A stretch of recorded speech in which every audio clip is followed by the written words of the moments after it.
Nuevamente con ustedes y seguimos considerando el testimonio interno de la misma palabra de Dios, las evidencias internas que nos muestran que la Biblia es la palabra de Dios.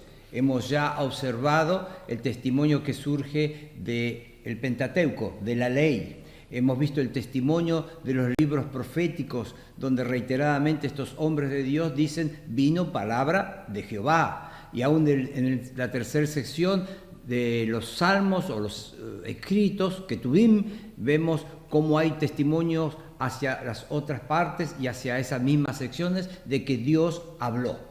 Ahora quisiera que pensáramos juntos y observáramos el testimonio de nuestro Señor, porque nuestro Señor comienza su ministerio citando las Escrituras. Vamos a Mateo 4 y tenemos allí el incidente de la tentación. Versículo 4, tras la primera tentación, el Señor le dice, escrito está, no solo de pan vivirá el hombre, sino de toda palabra que sale de la boca de Dios. Después de la segunda tentación, versículo 7, Jesús le dijo, escrito está también, no tentarás al Señor tu Dios. Y después de la tercera tentación, versículo 10, entonces Jesús le dijo, vete, Satanás, porque escrito está, al Señor tu Dios adorarás y a Él solo servirás.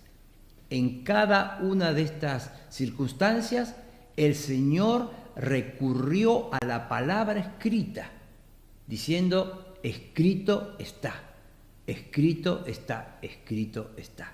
Evidentemente, allí nos está dejando un tremendo ejemplo de cómo debemos actuar frente a las tentaciones. La mejor arma es recordar lo que escrito está, porque esta palabra es una espada, tal cual dice Hebreos 4:12. Pero entonces lo que estamos marcando es, el Señor comienza su ministerio y hace uso de la palabra escrita.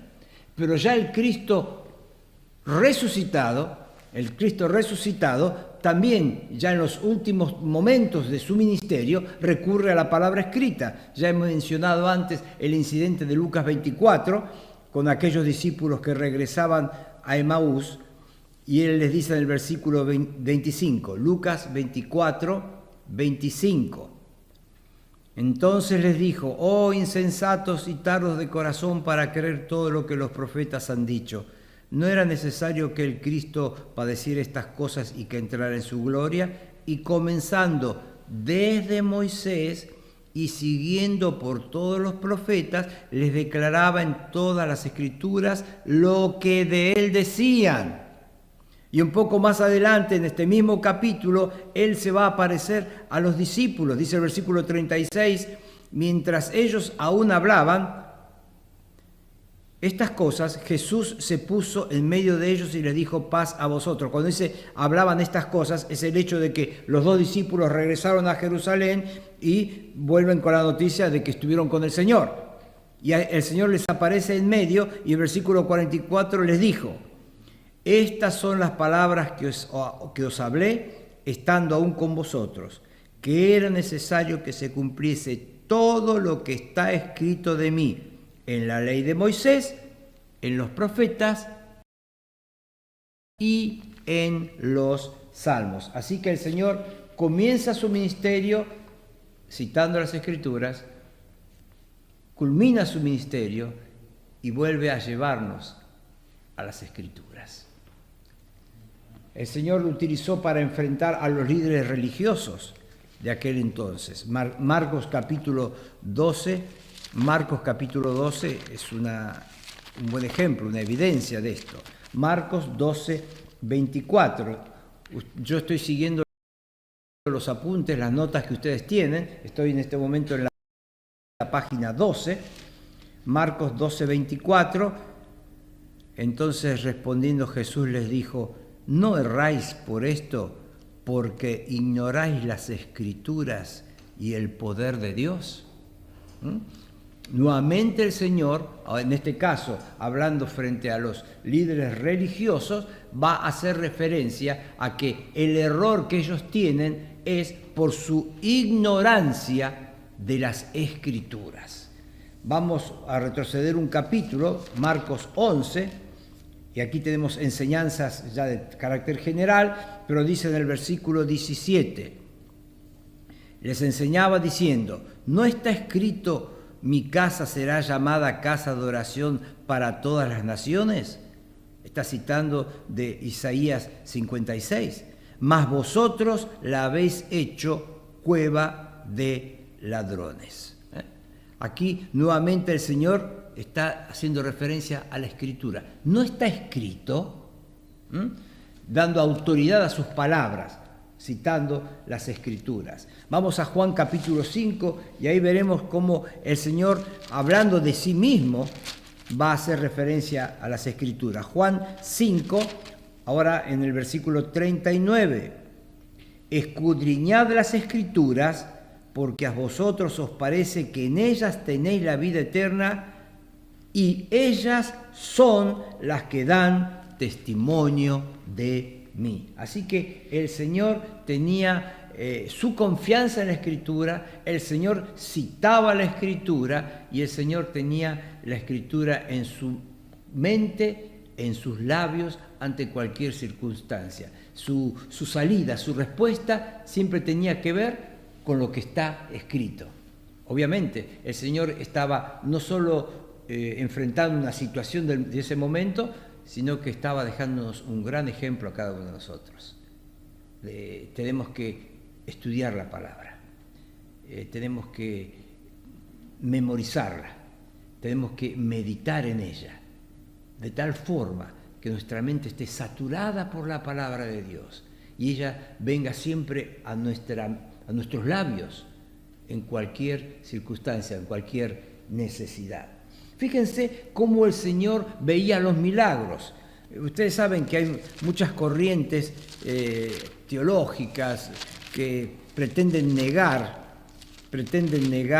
los milagros del Señor, y tratar de explicar de alguna forma la situación para que deje de ser un milagro, Recuerdo en mi tiempo de instituto bíblico, nuestro profesor de evangelismo a los judíos, un hombre del Señor que ya está con el Señor allá hace varios años, que servía en Brasil, en San Pablo, Brasil, él nos contaba de sus experiencias testificando a judíos. Entonces dice que una vez, él nos contaba que una vez compartiendo con un hombre, le dijo, mire, el tema del cruce del Mar Rojo, cualquiera sabe que hay épocas del año donde el Mar Rojo está tan bajo en su nivel que se puede cruzar caminando, el agua no llega solamente a las rodillas. Y eso es lo que pasó. El pueblo cruzó porque el mar estaba muy bajo y entonces ellos pudieron cruzar con el agua a las rodillas. Entonces este hombre de Dios dijo, ¡wow! Entonces el milagro es todavía mayor. ¿Por qué? El agua le llegaba a la rodilla y se ahogó allí todo el ejército de Faraón. ¿Ven? A veces el incrédulo quiere buscar desacreditar los milagros de Dios, pero están en la palabra de Dios, son confiables. ¿Y qué pensaba Jesús de los milagros? Vayamos a Mateo capítulo 12. Fíjense, él va a citar a Jonás. Para muchos Jonás es una fábula, es una parábola, pero dice el versículo 40, como estuvo Jonás en el vientre del gran pez 3 días y 3 noches, así estará el Hijo del Hombre en el corazón de la tierra 3 días y 3 noches. La conversión de Nínive, el versículo 41, los hombres de Nínive se levantarán en el juicio con esta generación y la condenarán porque ellos se arrepintieron a la predicación de Jonás y he aquí más que Jonás en este lugar. ¿Será cierto que toda una ciudad se convirtió por un hombre que iba cruzándola y predicando un mensaje tan sencillo y tan resumido como el de Jonás. Sí, es cierto, el Señor lo está citando. Vayamos al capítulo 19, y ahí el tema es la creación. 19, versículo 3. Entonces vinieron a él los fariseos, tentándole y diciéndole: ¿es lícito al hombre repudiar a su mujer por cualquier causa? Y él va a responder esta pregunta, pero va a decir el versículo 4: ¿no habéis leído que el que los hizo al principio, varón y hembra los hizo? ¿Ven? La creación. Dios creó al hombre, Dios creó a la mujer, la creación del hombre. Vayamos a Lucas, y aquí vamos a seguir viendo citas del Señor de los milagros. Ahora, Elías, Lucas capítulo 4, versículo 25, nos dice: en verdad os digo que muchas viudas había en Israel en los días de Elías, cuando el cielo fue cerrado por 3 años y 6 meses, y hubo una gran hambre en toda la tierra. La sequía en tiempos de Elías.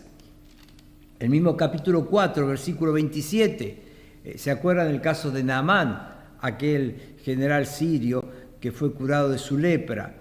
Dice el versículo 27: muchos leprosos había en Israel en tiempos del profeta Eliseo, pero ninguno de ellos fue limpiado, sino Naamán el sirio. Avancemos al capítulo 17. El diluvio que tiene muchísima evidencia científica, pero sin embargo algunos pretenden negarlo. El Señor creía en el diluvio y citó el diluvio, fíjense, capítulo 17 de Lucas, versículo 26. Como fue en los días de Noé, así también será en los días del Hijo del Hombre. Comían, bebían, se casaban, se daban en casamiento, hasta el día en que entró Noé en el arca y vino el diluvio y los destruyó a todos. Después la destrucción de Sodoma y Gomorra, versículo 29, 28. Asimismo como sucedió en los días de Lot, comían, bebían, compraban, vendían, plantaban, edificaban, mas el día en que Lot salió de Sodoma, llovió del cielo fuego y azufre y los destruyó a todos. Y también el relato de la conversión de la esposa de Lot en estatua de sal, versículo 31. En aquel día, el que esté en la azotea y sus bienes en casa, no descienda a tomarlos, y el que en el campo, asimismo no vuelve atrás. Acordaos de la mujer de Lot. Entonces, fíjense el Señor cómo va haciendo referencia en sus enseñanzas de eventos de la antigüedad, eventos milagrosos, sobrenaturales, que habían sido registrados en las páginas bíblicas. Capítulo 20 de Lucas, ahora tendremos el ejemplo de la zarza, versículo 37. Pero en cuanto a que los muertos han de resucitar, aún Moisés lo enseñó en el pasaje de la zarza, esa zarza que ardía y no se consumía. Y vayamos a 2 ejemplos más. Juan capítulo 3, versículos 14. Aquí va a hacer referencia a aquel incidente cuando serpientes venenosas entraron al campamento de Israel y la gente moría, y Moisés recibió una indicación de hacer una serpiente de metal. Dice versículo 14 de Juan 3: y como Moisés levantó la serpiente en el desierto, así es necesario que el Hijo del Hombre sea levantado. Y Juan 6 nos recuerda esa maravilla del alimento diario que descendía para todo el pueblo en el desierto. Juan 6, 49. Vuestros padres, dice, comieron el maná en el desierto y murieron. Vuestros padres comieron el maná en el desierto. Entonces, fíjense, todas estas citas de milagros, eventos sobrenaturales en los cuales Dios mostró su grandiosidad, su poder, fueron citados por Jesús, dando entonces testimonio de la veracidad de las Escrituras. Y hay algo muy significativo, el hecho de que Él nunca mencionó que hubiese errores. Aún en tiempos de la Iglesia cristiana, algunos libros del Antiguo Testamento fueron cuestionados por una u otra razón. Bueno, esos libros eran aceptados en tiempos del Señor. Es decir, que si hay error o si ellos no fuesen inspirados, el Señor, lógicamente, podría haber dicho algo en cuanto a eso, podría haber corregido un error de aquellos días. El Señor no hizo ninguna referencia, el Señor citó los libros, usó los libros que que están en lo que nosotros llamamos Antiguo Testamento, y en consecuencia esto nos conduce a pensar que, evidentemente, el Señor no creía que hubiese allí errores. Sin embargo, siempre hay objeciones. Sin embargo, cuando uno cita todos estos ejemplos, hay algunos que tienen sus teorías para desacreditar el testimonio del Señor. El primero es lo que se llama la teoría de la acomodación. Esta teoría dice que realmente Jesús no creía en las Escrituras y no creía en los milagros como algo que realmente sucedió. No creía en la veracidad de esos escritos. Sin embargo, la gente creía. Eran parte de su tradición. Entonces, como la gente creía, los aceptaba, el Señor utilizaba eso para dar sus enseñanzas. Esto es una barbaridad. Safri responde a esta teoría diciendo, primero, no es propio del carácter de un hombre honesto. Es decir, si alguien quiere enseñar algo o explicar algo, no va a utilizar algo que es falso para una enseñanza correcta. No es propio del carácter de un hombre honesto. Es impropio de la dignidad de un profeta. Mucho menos si es un profeta, ¿no? Si ese hombre honesto es profeta, mucho menos. En tercer lugar, es blasfemia aplicada al Hijo de Dios.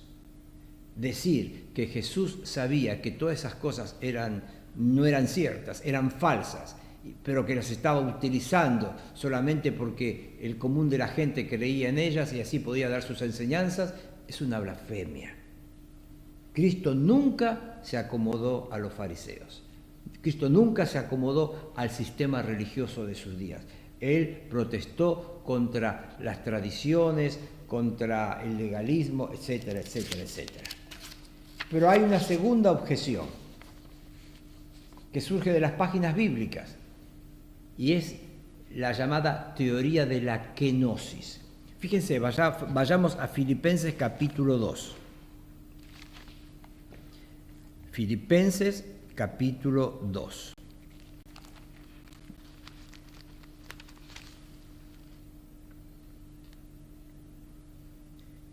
Y este capítulo nos habla de la autohumillación de Cristo. Cristo, haciéndose hombre, se humilló. Y dice el versículo 5 del capítulo 2 de Filipenses, haya pues en vosotros este sentir que hubo también en Cristo Jesús, el cual siendo en forma de Dios no estimó el ser igual a Dios como cosa a que aferrarse, sino que se despojó a sí mismo, se despojó, tomando forma de siervo, hecho semejante a los hombres. Entonces, el Señor en su encarnación se humilló. La expresión que utiliza Pablo es se despojó. Ahí el verbo es ekenosen, se vació. De ahí viene esto de la kenosis, el vaciamiento de Cristo, la humillación de Cristo. Entonces, algunos sostienen que cuando Cristo se hizo hombre, se vació de su deidad. En consecuencia, no era infalible. O sea, no, sí, él creía en los milagros, pero lo que pasa es que él se había vaciado de su deidad. Eso está bien una blasfemia.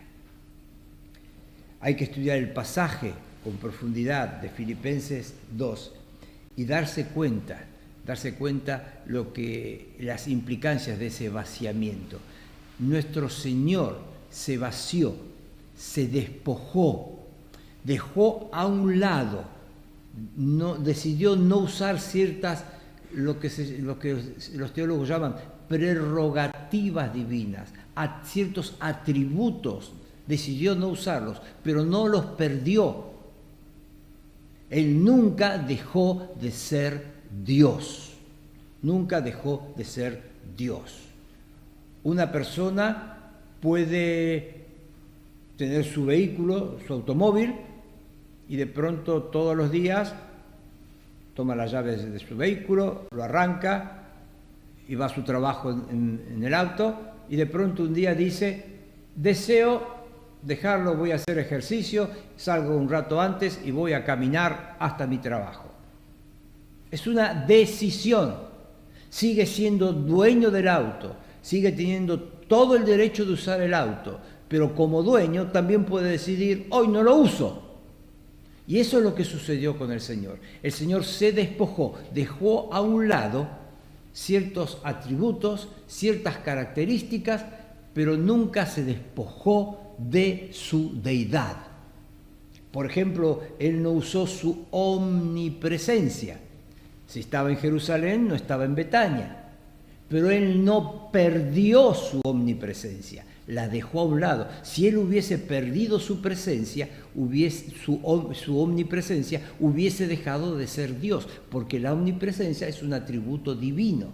Él la dejó a un lado, decidió no usarla en ese proceso de la humillación por amor a nosotros, pero siguió siendo Dios. Solamente un Dios santo y puro era el que podía morir en la cruz por nuestros pecados. Entonces, sí, hay algunos que objetan estos testimonios de Cristo, pero creo que ha quedado claro lo infundado de esas objeciones. Repito, algunos hablan de acomodación, teoría de la acomodación.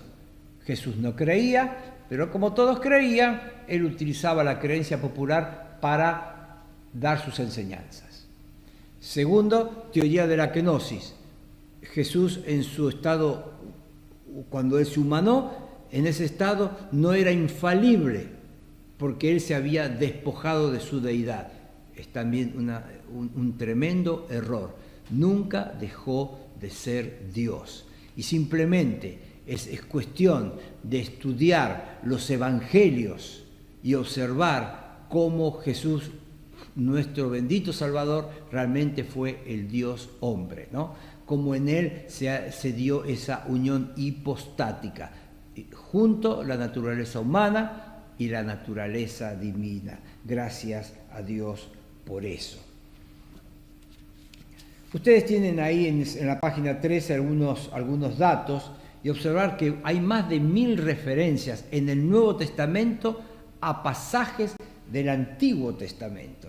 Eso es tremendamente interesante, ver cómo los escritores recurrían a las citas del Antiguo Testamento, lo cual demuestra que ellos confiaban en el hecho de que eran palabra de Dios y eran base de su estudio. Y especialmente uno puede notar que aquellos libros, hay ciertos libros que por su temática requerían más de las referencias del Antiguo Testamento, uno puede observar que son los que más las han usado. Por ejemplo, obviamente, el libro que tiene más referencias es Apocalipsis, pero también el Evangelio de Mateo, que presenta a Jesús como el Rey de los judíos, o el libro de los Hechos, donde hay tantas referencias al principio a cosas que estaban sucediendo ahí en aquellos tiempos. Así que esto lo único que hace es confirmarnos el hecho de cómo la Escritura era usada por la iglesia primitiva y por los apóstoles. Realmente ellos lo usaban,